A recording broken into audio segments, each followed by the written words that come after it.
All right, all right, all right. Matt Gouget, Get Better Everyday podcast. Excited to have my buddy Eddy Perez on today. Thanks for taking the time out of your busy day, Eddy. I know you've got a bunch of stuff going on. So I think first and foremost, as we jump into it, just tell people, who is Eddy Perez?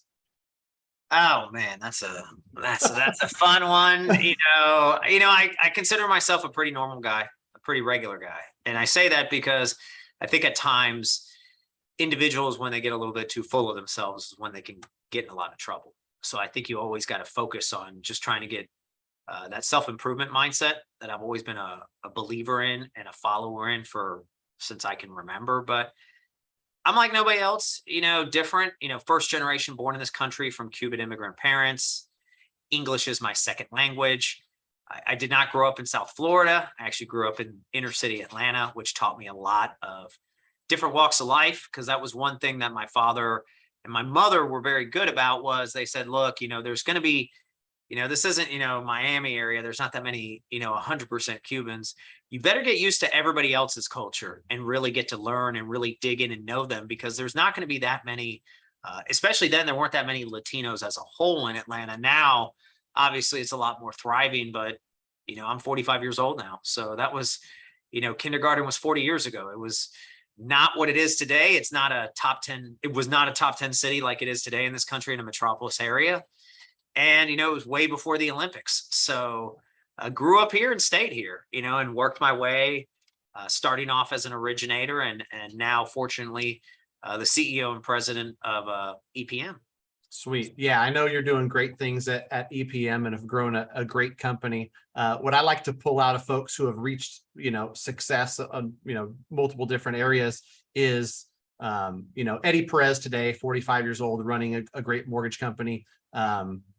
People overestimate what they can do within a couple of years, but probably underestimate what they can do in a decade or two. And a lot of folks just can't, they couldn't imagine running a mortgage company, nationwide mortgage company, right? And so one of my favorite questions to ask folks is, where were you 2 decades ago? Because at 25, I could imagine, Eddy Perez wasn't running a large mortgage company, and I was a very new minted loan officer, very early on. And it was an organization that was, as I jokingly say, but it's true, was a total sweatshop.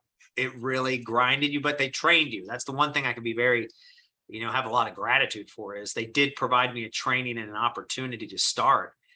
And it was a call center environment. So before I learned how to, build relationships with realtors, before I learned how to do things with builders, they taught the tough sales of pounding the phones, getting in there, dealing with the competition, overcoming fees. So no, at 20 years old, I literally was actually 20 years from today, I'd started literally 1 month before. Wow. Didn't realize we just celebrated your 20-year anniversary in this lovely mortgage industry that we both have the pleasure of being in. Good times. Yeah. June 30th. That's when we started. I don't know why we started the last day of the month, but June 30th. Sweet. So besides mortgage, what other passions do you have? And in the breadth of Get Better Every Day, obviously you're doing a lot of stuff in business to get better every day and push the organization along. But I'd be curious, what other passions, whether it's, sports or family stuff or what that you're getting better at every day. Well, I prescribe to what I call a philosophy of mental fitness. And it's broken up into 3 areas. There's mental health, there's mental wellness, and there's mental strengthening. Now, what I consider mental health is not what everybody, for the most part, considers mental health. I think the mental health side is the side where you're actually working on yourself. I think that's your water intake, that's your sleep, that's your diet, that's your exercise, and that's your mindfulness. I think these are the things that you really have to work on really, really hard and really break into it, because regardless of how you're going through it, if you're not taking in enough water, you're not eating right. And I think that activity and going through that, and even some of the struggle, because, you want to eat pizza, or you want to do this, or you don't want to work out, that discipline and regimen side of it really does help with your mental health. And then the next is your mental wellness, which is whoever you and your advisors are. You know, I'm fortunate to have 7 advisors in different facets, from cultural advisor to scaling up, to as well as health, my doctor, my trainer. All these people play a key role. And I think that's the mental wellness part and how you communicate and work with them. And then the last part is mental strengthening, which is your one-on-one time. I think that's the time that I do what you own your unique, which is really where you work on yourself. That is really the time with the books you read, the podcasts you listen to, and really the time you spend on yourself reflecting and taking notes and reading them backwards and celebrating your wins. So I call that component, all 3 of them together, mental fitness, because I think it's not like when you work out, you know, it's not just weight training, it's not just cardio. There's a mixture of everything you got to do, from stretching and everything. Same thing when you're working on your state of mind, that you really got to work on. Yeah, I totally get it. It's probably relevant right now, you know, not just the mortgage industry, but real estate and cars. I mean, everywhere we're headed into what inevitably is going to be tough times for a lot of folks. And so I think that, you know, I'd like to dig in there a little bit. You know, the relationship between that mental fitness and being strong mentally, you know, how that translates into business success and, you know, just, you know, health as well in general, right? Because, you know, the mindset and your health, it translates into many ways. You know, dig into that a little bit. Yeah, sure. In my truth, I think the only thing you control in this life as humans is your mindset. It's what you put into it. And look, there's moments that you could be down, and it's okay. Let yourself, you know, have some empathy to yourself. Empathy is a two-way street. Maybe have a day, if you're a little bit down, just absorb it, get it out, but then pick yourself up and move on the next day. You know, you can give yourself some time to heal, but you have maybe 24 hours. And I may be being kind when I say that. You know, you probably have only about 12. But, you know, business isn't easy. It's not meant for everybody, running an organization and building it up. There's a lot of things that people don't understand. You know, they see some of the successes they have, but they don't remember that I've been getting up since at 4 something in the morning for 20 years. They don't know that one of the first things I do is go work out, because it's not about looking good. It's about feeling good. And there's a lot of days you got to get that stress just out of your body. There's a reason that if you lay around, you turn into mush. But if you constantly put pressure on things and put pressure on yourself, you get stronger and you get better. I didn't say stressed, I said pressure. So, you know, and right now you're right. I mean, we're seeing the tough times. Our industry always sees it a good 12 to 18 months before everybody else. Usually when everybody else is suffering it, we're actually having better times. No different than when people were suffering Q2, Q3 of 2020, we were already seeing better times, but we had kind of seen the pain in 17 and 18. So it's one of those, you just have to understand it, and you got to be very candid with yourself. You've got to be, like I say, kind to yourself, because it's really easy to talk about what you didn't do, or, oh my God, if I could take back this decision, but it's really about what can you do now and how do you really handle it? And more importantly, who are your real partners that are in that with you along the way? And you just got to go, you know, everybody to get through this cycle is going to leave a pound of flesh. They just have to understand that, because you'll pick up 8 pounds of flesh later, but you're going to have to leave a pound of flesh you're going to have to pay the price. Yeah, I believe it. You know, I'm trying to, you know, improve myself. And one of the best ways to do that, surround yourself with really great people, have conversations like this, the people that are winning. And, you know, to your point, 20 straight years of consistency, 20 straight years of showing up. It's not by accident. Most folks that I talk to that have had success at any level have shown up, have not succeeded in every single venture. They've had failures, they've had mistakes, they've had all that stuff, but you continually get up. And like you said, you know, give yourself 12 hours, get back up the next day and get back after it.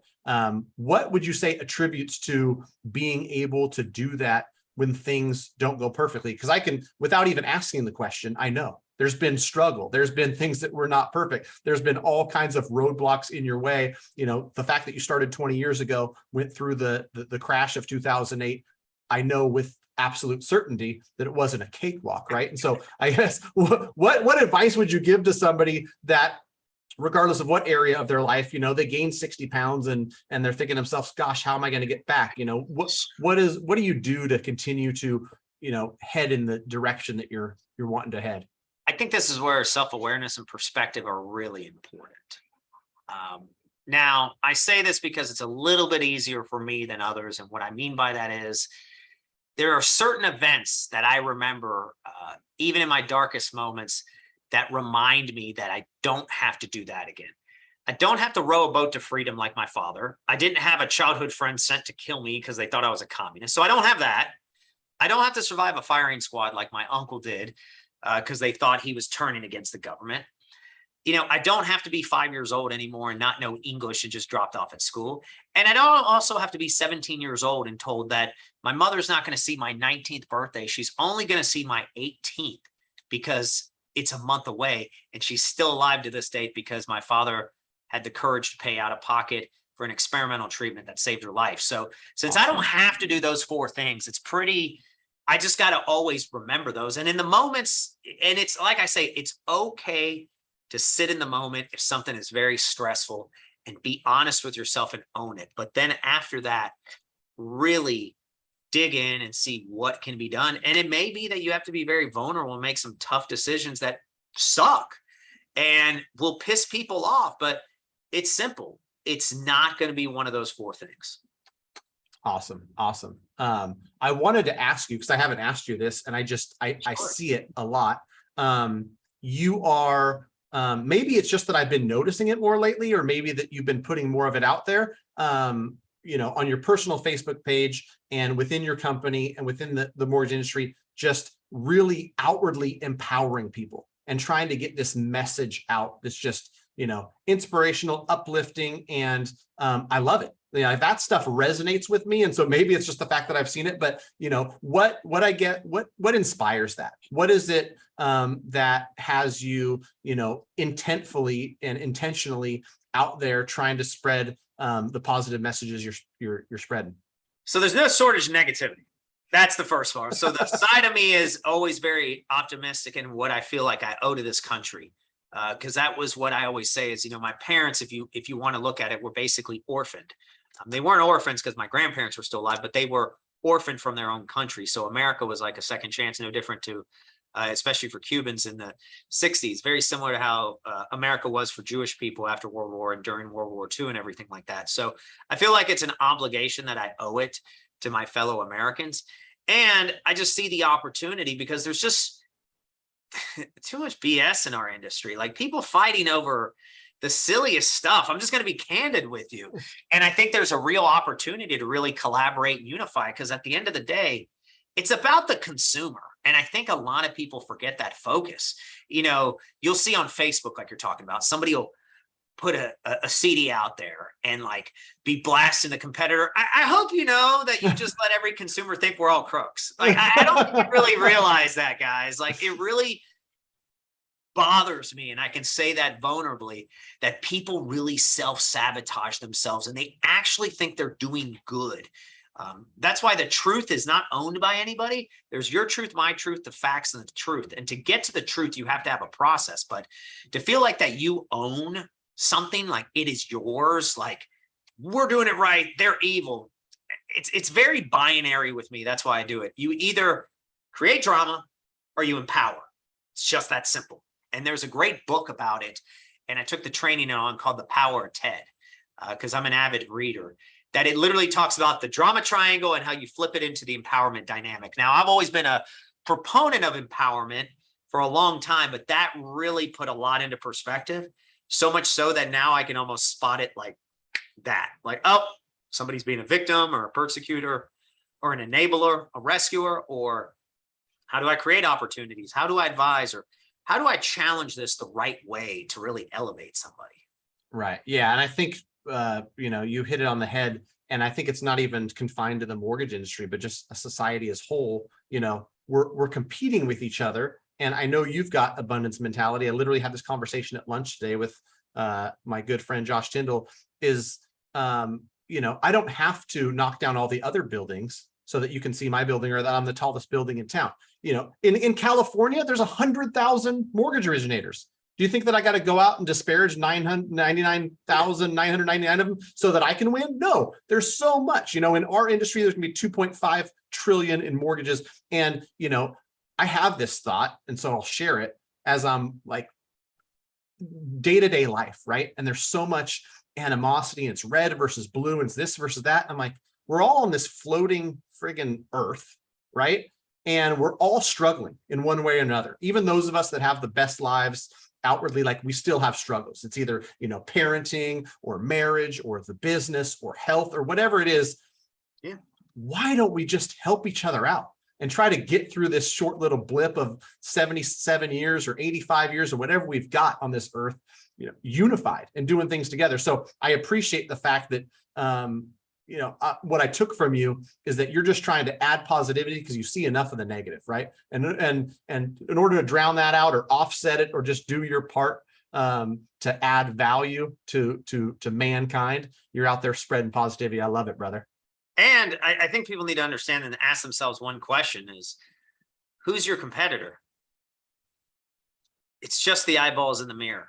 And now I think competition, to your point, there's 100,000, you said, originators in California. The competition, seeing what others do, I think that's good.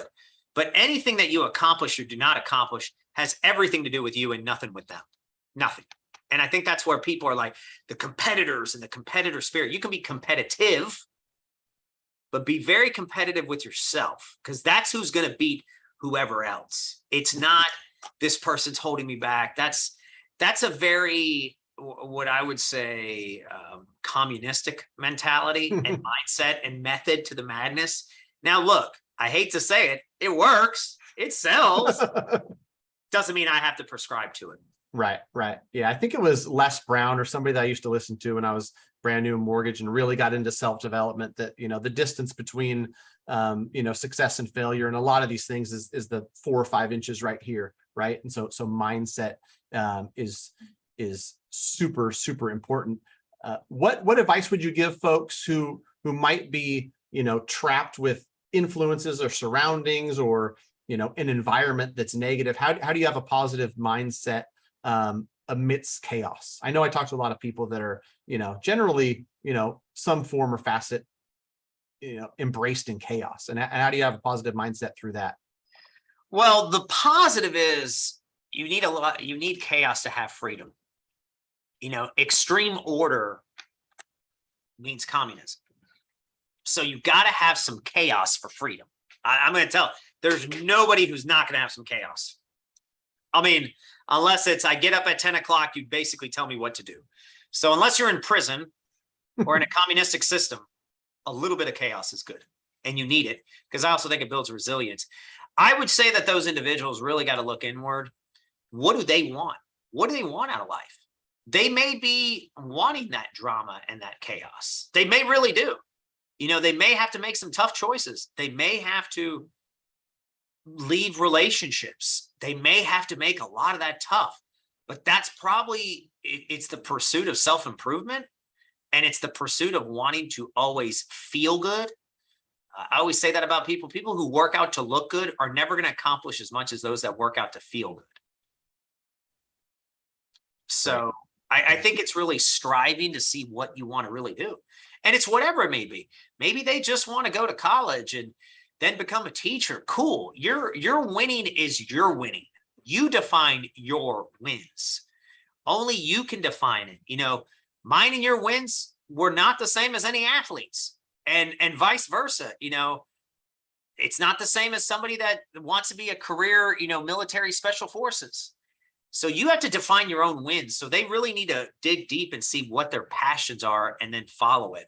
And if they're in bad situations, we've seen time and time again, you may have to leave, you may have to separate, you may have to do some tough things, but that's really, if that's what you want. Right. Yeah. I picked something out that what you said that resonated with me about being resilient and adversity building character. Because I think that that's something that gets overlooked, but I think you've been in the position where you've seen, through running an organization, characteristic traits that go beyond, Harvard graduate or schooling, right? Where I've met so many people, and, mortgage being quote unquote sales and being around real estate agents and other people that are in quote unquote sales. I think we probably see it as much as any other industry. you don't have to be, a college graduate that came from money. If you've got work ethic, if you're able to, build relationships, you can succeed at the highest level. In almost any industry, right? But in ours, we get an up close view of it. So I guess what would you say, to folks that I think where I want to really get this message across is to folks that feel like the deck is stacked against them, right? I don't have a college education, or I didn't have the opportunity to grow up in the best neighborhood, the best schools, or the best this. What would you say to those folks as far as opportunity? Because I know that you feel like there's a lot of opportunity out there, regardless of where folks come from. They got to be really honest with themselves and let them know if they're perpetuating the victimhood. That's going to be the big thing. Anybody who says that, they're in victim status. And you got to pull yourself out of that. And you have to realize that in every heartache, there's opportunity. It's just, are you willing to pay the price? I didn't say it was going to be easy. I didn't say that it may not take 20 years. I'm not telling you that it may be after 20 years, you don't have a slip up, you have a fall, but I promise you won't be starting from the bottom. Got to get out of that victimhood, because nothing good happens. Because what happens is, once you're a victim, things don't go your way, then you persecute people. And then to a degree, then you enable it on other people because you perpetuate their victimhood, and you're just in that drama triangle spiral. And you got to get out of it. The only way to get out of it is you got to start creating opportunities for yourself. Yeah, I totally agree. I mean, because I've got plenty of friends from all types of walks of life and backgrounds. And the cool part about that is you not only change and impact your own life, but then generations behind you, right? Where they realize, oh, it is possible. I saw dad do this, or I saw mom do this. And my auntie who went to, this school or grew up in this neighborhood end up being this person. I can do that too. So yeah, I love all the stuff you're doing with empowerment. Literally the whole existence of this podcast is to help, everybody from all walks of life get better every day. Another thing that I don't want to forget to chat with you about, because, you got the Latino background. Both of us have passion around home ownership, making that a reality for everybody. What specifically, I guess, do you have in the works or ideas for, Hispanic home ownership in the US, Latino home ownership, and things that maybe currently doing or plan to do, or ideas that would be great to see in the future along those lines? I mean, I think as an industry, we have to understand that that's the largest first-time home buyer market now. And I know it's been talked about, but people got to really go embrace it and really learn the culture. And the good thing about the Latino culture is they're very open to anybody. It's not like you have to be Latino. That's a very misinformation. Doesn't even mean you have to speak Spanish. Does it hurt? Heck no, of course it doesn't. But they are more than inviting anybody in there, because they're usually, for the most part, Latinos are a little bit more religious in a good way. That means, more Catholic, where they're more inviting. They're willing to forgive. They're willing to bring people in. They're not exclusive. They're more inclusive. So the real opportunity is, how do we get more Latinos into homes? Because they also show a great track record of making payments, because home ownership to them is even that next level. I mean, it really is like that story of, it's your castle. Yeah. I mean, you talked offline, and I spent almost 2 years in Mexico in 2003 and 2004. So I feel like I've got a really just love for the Hispanic community, and have worked with plenty of home buyers and great people in California. You've got it on the East Coast, probably Puerto Rico and Cuba and over there. And then I've got, No, there's a lot of Mexico, even in Atlanta and all that. Yeah. Just all over. Yeah. But for sure, it's a huge demographic of folks, great folks that are looking to get into homes. And so we'll see what comes. I know that NAREP and other organizations are doing really cool stuff around. I think where it all starts for me and for you and for anybody in the industry is through education, right? The more educated they are, the more they're empowered to make decisions around home ownership, because any big financial decision comes with a certain level of fear.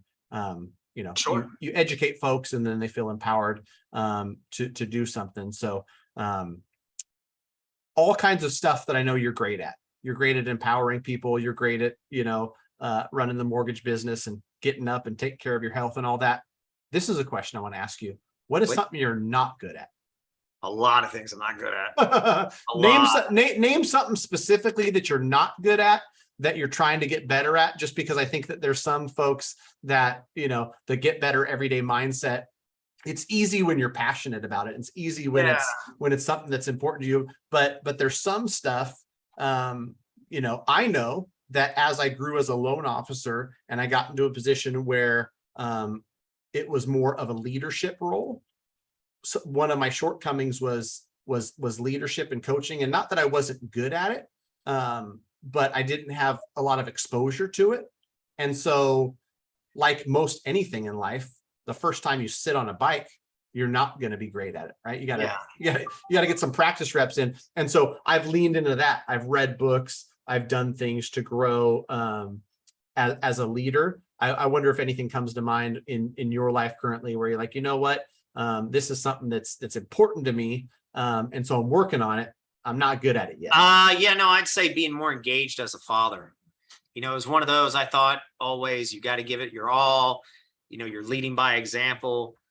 And then I'd come home and I'd be exhausted. And there was a lot of times it just wasn't that engaging, with my children. And that's something that I really started changing about 3 years ago, and really focusing on being always present in the moment, whatever that moment is. Like right now, I have to be all dialed in to our conversation because that's our moment. When this ends, whatever I'm doing next, I got to be dialed in. There's a lot of people that go home as parents and then play on their phone at 3 hours, but they're at home. Or I don't knock anybody that does this, but I always say people that spend half their days on the weekend or their whole weekend doing the yard work, that's just an excuse to look like you're at home and you're really not engaged. You're really trying to separate yourself. So I'd say I wasn't always very good at being in the moment. I always had work on my mind, and I just carried that too much with me. So learning when to unplug, like I just had a vacation recently to Cabo. That was like my first unplugged. I had one exec meeting because we have one every Monday. And then that was pretty much it. Like I did not, my email said, good luck till the 18th. I told all the executives, if the world's ending, call me. I need to know. But I have faith that you guys can lead. So really leaning into the leaders and letting them run that show, and not feeling like I need to be checking my email, being involved, calling them. I was just say, hey guys, I know you're used to me being around. It's not that I don't care for you. I'm just going to try to unplug for my first time. So yes, unplugging and not being present. That's something I haven't been good on, that I'm definitely having to work on.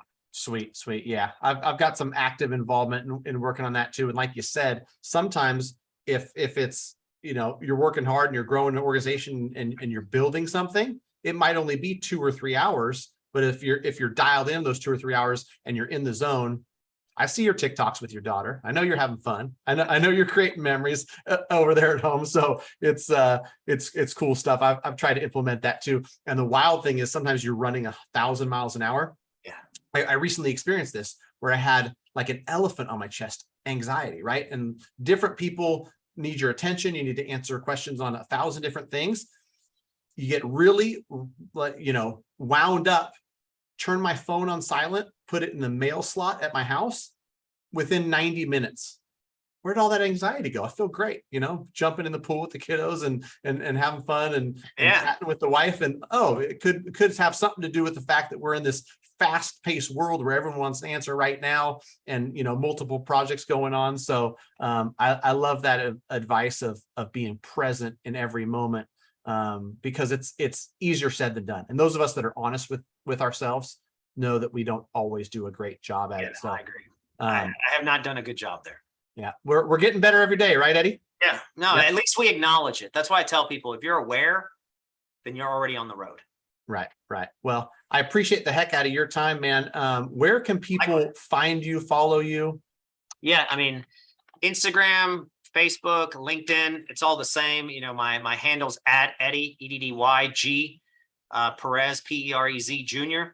That's my name now on all the, if you look up Eddy G Perez Jr., you'll find me on Instagram, Twitter, LinkedIn, TikTok, Facebook. It's all the same.